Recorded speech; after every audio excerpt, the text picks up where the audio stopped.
Now, Israel and Palestinian group Hamas have reached a ceasefire deal to end 15 months of conflict in Gaza. The ceasefire agreement will be implemented in 3 phases starting the 19th of January. The deal will see a surge in humanitarian aid, withdrawal of Israeli forces and captive exchange.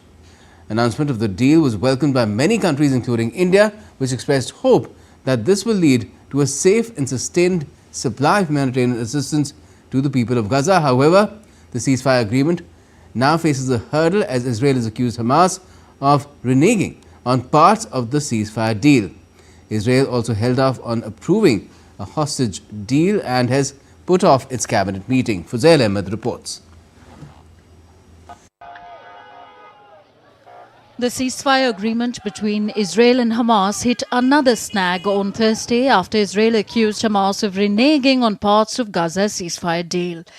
The Prime Minister's office has made clear that Hamas have reneged on this hostage release agreement and has created a last-minute crisis in an effort to extort last-minute concessions. As such, the Israeli cabinet cannot meet to agree this deal.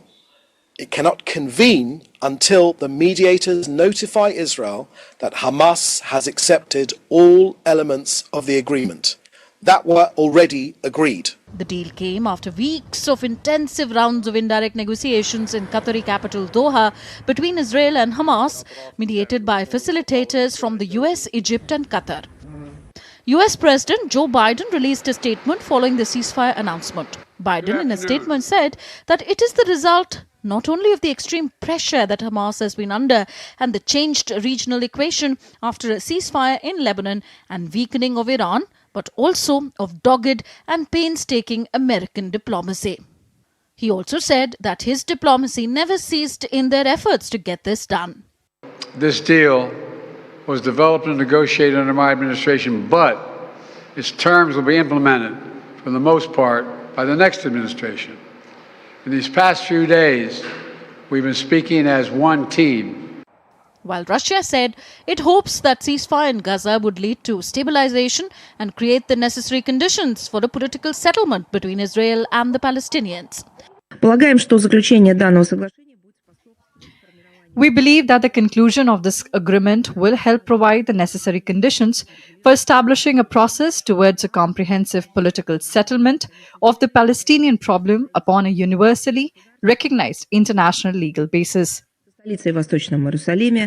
New Delhi too welcomed the announcement. India's Ministry of External Affairs in a statement said that we welcome the announcement of the agreement for the release of hostages and a ceasefire in Gaza. We hope this will lead to a safe and sustained supply of humanitarian assistance to the people of Gaza. We have consistently called for release of all hostages, ceasefire and return to a path of dialogue and diplomacy. The deal is expected to be implemented in 3 phases. The first phase would last for 6 weeks. This will include a full and complete ceasefire, withdrawal of Israeli forces from all populated areas of Gaza. Release of 33 Israeli hostages will be done by Hamas, including women, the elderly, the wounded, in exchange for hundreds of Palestinian prisoners. By the end of the first phase, all civilian captives, living or dead, would have been released.